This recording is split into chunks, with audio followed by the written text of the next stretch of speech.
Olá galera, meu nome é Manuel, sou professor de Geografia e estamos aqui para mais um vídeo.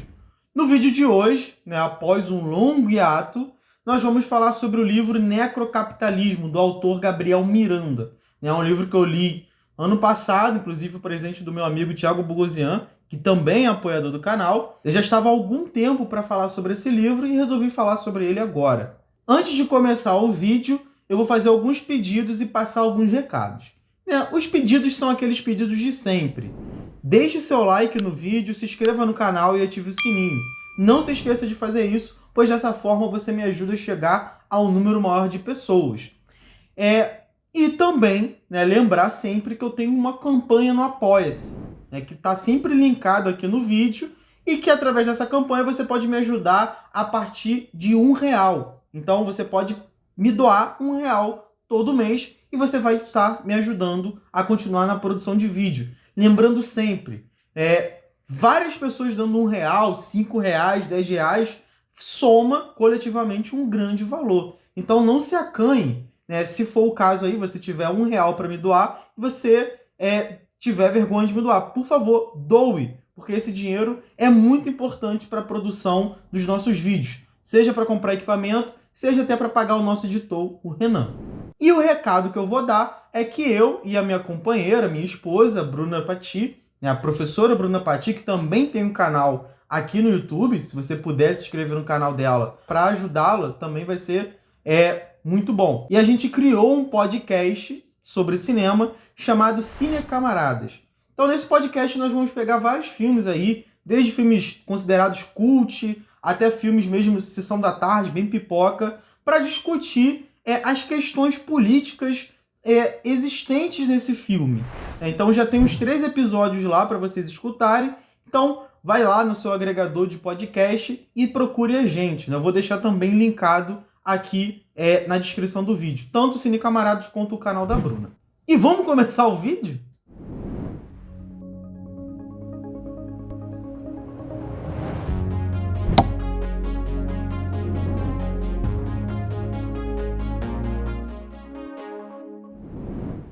Bom, como eu falei no vídeo de hoje, a gente vai debater, eu vou fazer, na verdade, uma apresentação do livro Necrocapitalismo, do Gabriel Miranda. Por que eu escolhi esse livro? Se você não esteve fora do planeta Terra, se você não esteve em coma, ou se você, enfim, não esteve apagado durante os últimos anos, provavelmente você entrou em contato com um conceito chamado necrocapitalismo do filósofo camaronês Attila Mbembe. Esse conceito ele foi utilizado largamente no Brasil, por vários motivos, inclusive que a gente vai debater aqui no canal.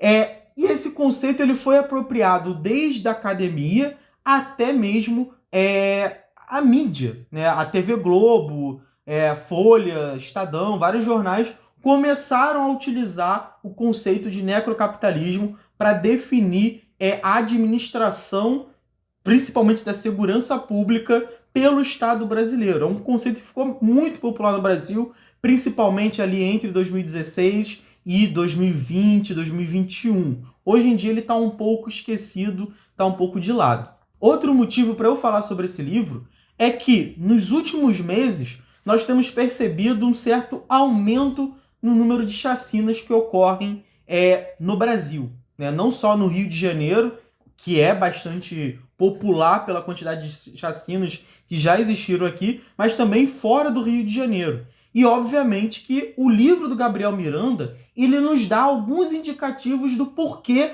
ocorrem tantas chacinas, seja no Rio de Janeiro ou no Brasil inteiro. Lembrando que o livro do Gabriel Miranda, que está aqui nas minhas mãos, ele foi lançado pela editora Lavra Palavra, que também tem um site que reúne textos políticos muito importantes e vale a pena, se você ainda não conhece, dar uma conferida lá. Eles traduzem vários textos também, principalmente de autores marxistas, e vale a pena vocês contribuírem lá, apoiar o trabalho deles.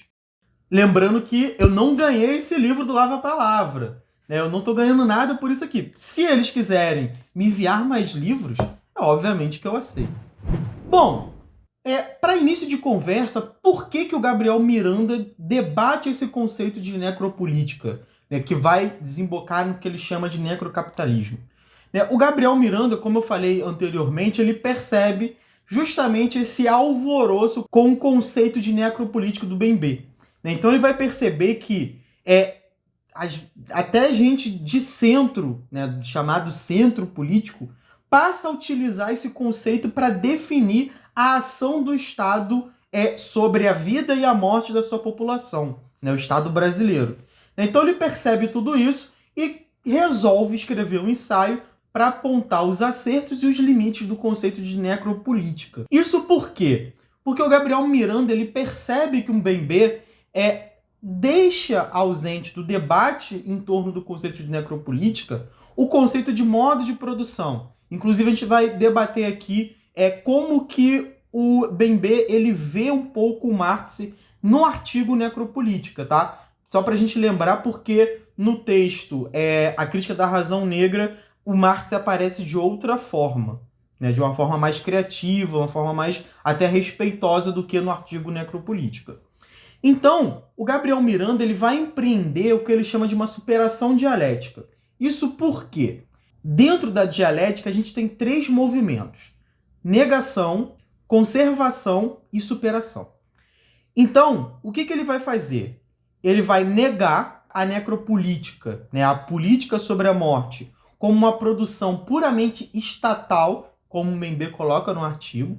Ele vai conservar o fato de que realmente há uma política sobre a morte, há uma política de produção da morte, que envolve o Estado, mas não só, mas ele também vai exercer um movimento de superação.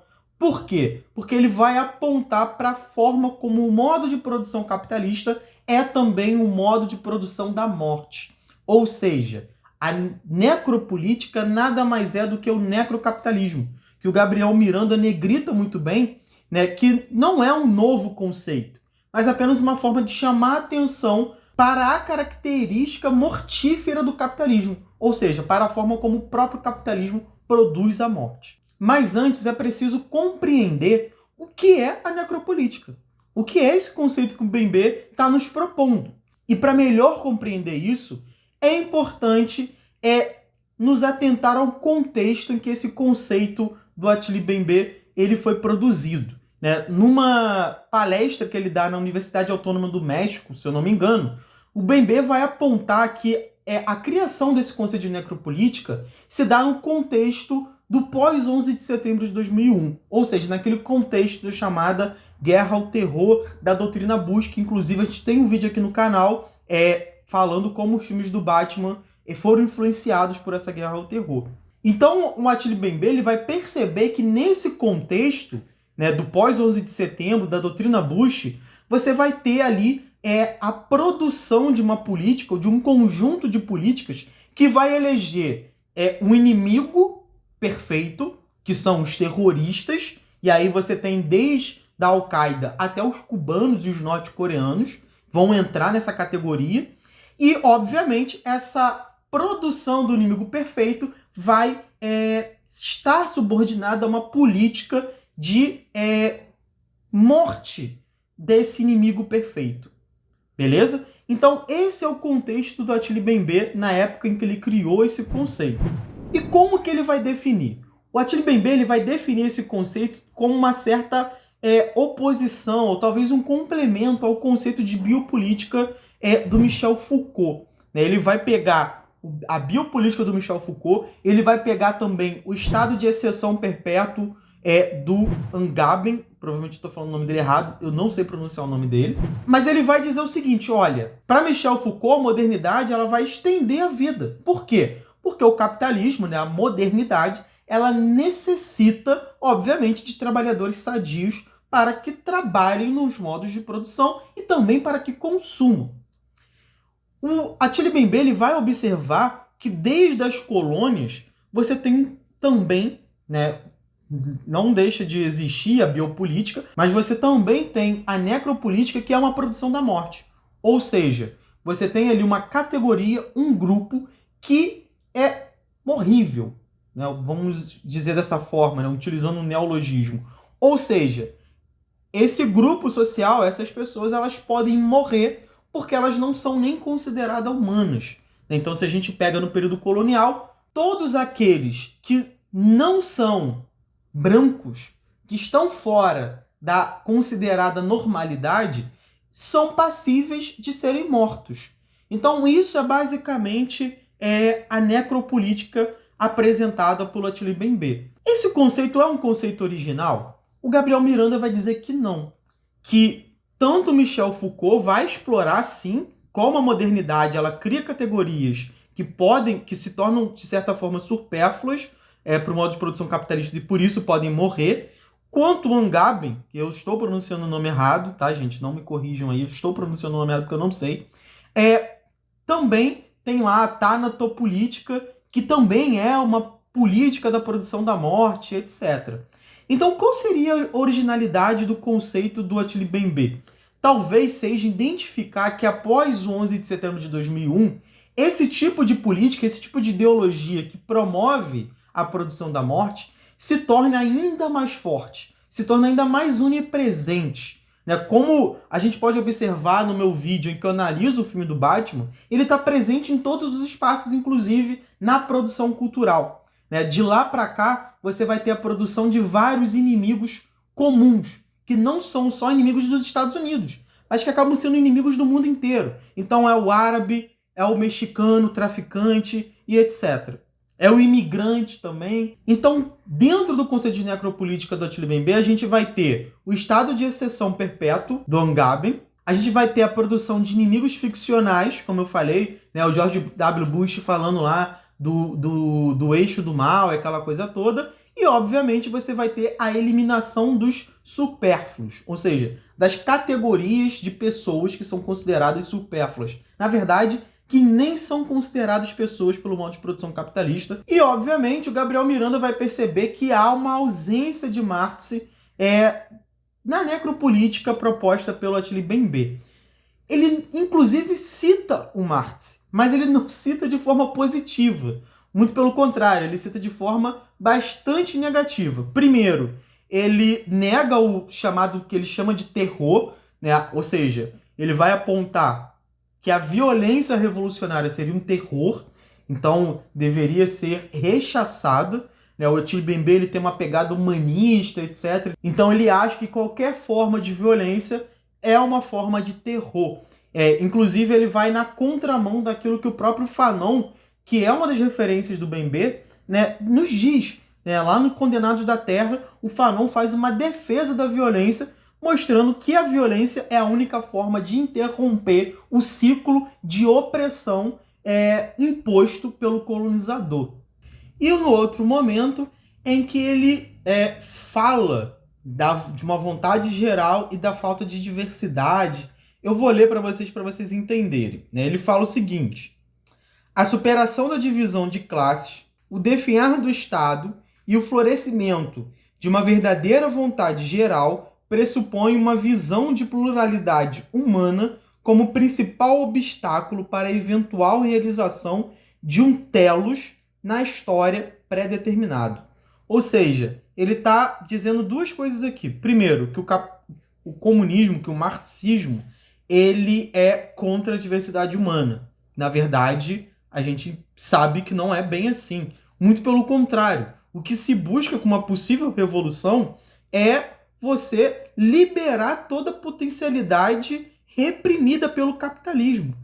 E isso implica também a diversidade humana. A gente pode pensar que o capitalismo ele é muito diverso, mas o que a gente tem, na verdade, é um direcionamento orquestrado pelo marketing e pela publicidade que vão produzir certos tipos de perfis adequados ao modo de produção capitalista. Perfis de consumidores. O capitalismo não tem nada de diverso.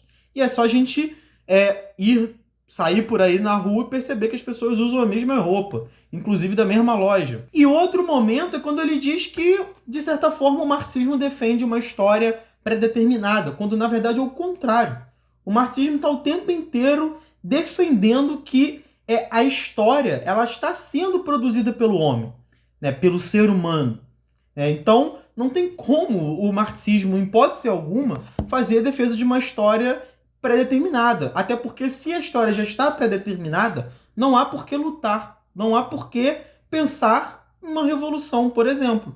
Então, isso está completamente descolado da realidade do que o Marx escreveu e do que a tradição marxista escreveu ao longo dos últimos anos. Além disso, é possível perceber no autor, de certa forma, um apego a um binarismo, em que você teria um enfrentamento ali, uma ideia de, olha, nós vivemos no neoliberalismo, o neoliberalismo ele é ruim, né, ele é a face mais perversa do capitalismo, e quase que uma tentativa de retorno ao chamado keynesianismo-fordismo. Ou seja, como se pudéssemos apenas reformar o capitalismo. Inclusive, isso contamina o conceito de necropolítica, né, porque ele foca apenas no Estado, ignorando o modo de produção capitalista, fazendo com que pareça que apenas reformar o Estado, ou seja, mudar a forma como o Estado opera, pode resultar no fim da necropolítica. E não é isso que acontece, a gente vai ver por quê.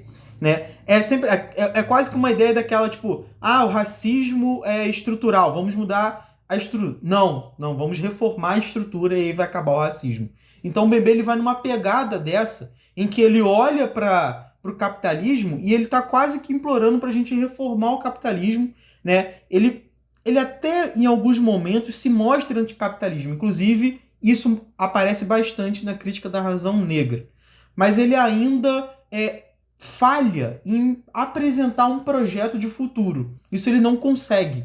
Né? Ele mostra que o capitalismo é ruim, que o capitalismo está associado com racismo, com colonialismo, mas ele não consegue apontar para um futuro, para um horizonte. E um outro ponto que o Gabriel Miranda chama bastante atenção é a ausência, no artigo Necropolítica, de uma crítica ao liberalismo e como que ele contribui para a produção da morte. E aí eu sei que, em Crítica da Razão Negra, o Attili Bembe faz uma crítica muito boa ao liberalismo. Inclusive, eu recomendo que vocês leiam não só o artigo Necropolítica, mas também o livro Crítica da Razão Negra. E depois leiam Fanon, por favor. Mas lá no artigo Necropolítica ele deixa isso um pouco ausente. E por que é importante uma crítica ao liberalismo? O liberalismo e o neoliberalismo são políticas econômicas que trabalham com dois elementos aí. O primeiro é a ideia de que existem leis econômicas, ou seja, que há uma naturalização de uma concepção econômica, como se os seres humanos já nascessem com concepções econômicas pré-estabelecidas. Então é aquela ideia bem linear dos liberais de dizer que o ser humano ele nasceu para a troca. Né? E a troca aqui, obviamente, é troca de mercadorias. Ou seja, a gente já nasceu comercializando. Né? E tudo dentro do modo de produção capitalista. Né? É sempre aquela ideia do cruzoé. Se a gente deixar um homem sem contato com a sociedade numa ilha, ele vai desenvolver ideias capitalistas. Mais ou menos isso. Então, o Gabriel Miranda chama atenção para o seguinte: não há leis econômicas. Há leis gerais da economia capitalista. Ou seja, tem como a gente estabelecer certas leis de como funciona o capitalismo. E mesmo assim, as tentativas são falhas, porque a realidade concreta insiste em desmentir essas leis gerais. Mas não há leis naturais sobre o modo de produção capitalista. E segundo, o liberalismo ele carrega uma concepção de humanidade que é individualizada e competitiva. Então, se ela é individualizada e competitiva, ela traz consigo uma noção de que os seres humanos estão sempre competindo por melhores condições dentro da sociedade. E eles não dizem isso de um ponto de vista negativo. Eles dizem isso de um ponto de vista positivo, ou seja, a competição é boa para a humanidade, mesmo que isso signifique a exclusão de mais da metade da população dessa competição por conta, obviamente, das suas próprias condições de existência, das suas condições materiais, das suas condições objetivas de vida. Então, é como se eu pegasse todas as pessoas e falasse, olha, vocês todos são iguais. Né? Mas, na verdade, a gente sabe que uma parcela da população tem acesso a um determinado tipo de recurso que a outra parte da população não tem. E esse recurso é, obviamente, o capital. Bom, e aí o que tem a ver o liberalismo e o neoliberalismo com o necrocapitalismo? É que é justamente o liberalismo que vai produzir a ideia de que há grupos sociais que devem ter acesso à igualdade, à fraternidade e liberdade, enquanto outros não. Então é só a gente pegar o exemplo da Revolução Haitiana, que acontece num local que foi colonizado pelos franceses. Os franceses passaram por uma revolução que defendia essas ideias, mas essas ideias não foram expandidas até o Haiti. Ou seja, enquanto você tinha a defesa da igualdade, da fraternidade, da liberdade na França, no Haiti você tinha a escravidão. E, obviamente, em todas as outras colônias da França, em todas as outras colônias da Inglaterra, o próprio Estados Unidos consegue a sua independência da Inglaterra defendendo ideias iluministas, ideias liberais, e mantém a escravidão.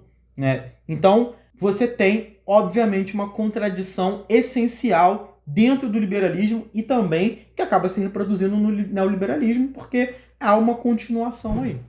Então chegamos à parte final do vídeo, a parte que o Gabriel Miranda ele aponta que, dessa forma, não é só o Estado que administra uma política da morte. O modo de produção capitalista ele está o tempo inteiro também produzindo a morte. O Estado é apenas uma das ferramentas para promover a morte. Então, para o Gabriel Miranda, existem 5 formas de produção da morte no capitalismo. E é óbvio que o Gabriel Miranda está estabelecendo essas generalizações, olhando para a totalidade. Mas ele mesmo diz que é preciso olhar para as partes, para as especificidades. Eu não posso pegar e generalizar essas 5 formas de produção da morte para todos os lugares do mundo, porque podem haver alterações dependendo do local. Mas ele vai citar a morte simbólica, a morte subjetiva, a morte social, o ecocídio e a morte biológica. O que seria a morte simbólica? É quando você utiliza todas as formas de produção de símbolos, de simbologia, de produção do simbólico, do subjetivo, para produzir a morte do outro, a desumanização do outro. Então o racismo, por exemplo, ele carrega em seu bojo uma grande parte ali de morte simbólica. Ou seja, primeiro você precisa desumanizar o outro.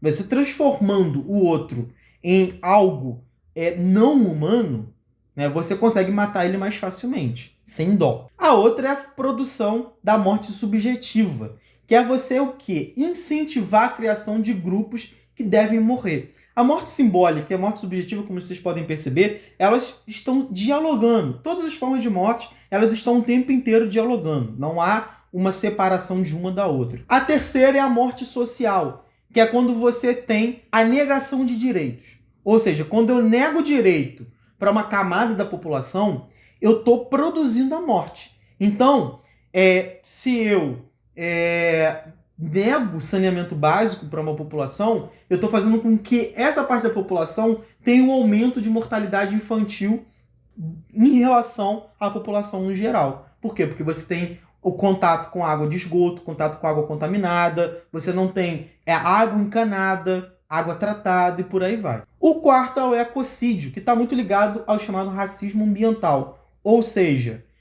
as condições do planeta, as condições climáticas do planeta estão sendo alteradas muito por conta, para não dizer totalmente, pela expansão do modo de produção capitalista, que é impiedoso com a natureza, que vê a natureza somente como recurso a ser utilizado para a produção de mais mercadorias. Isso causa sérios impactos que são, na verdade, muito mais facilmente sentidos pelas populações produzidas para serem desumanizadas, produzidas para serem um outro. Então você vai ter a população pobre sofrendo muito mais com calor, porque não pode utilizar o ar-condicionado.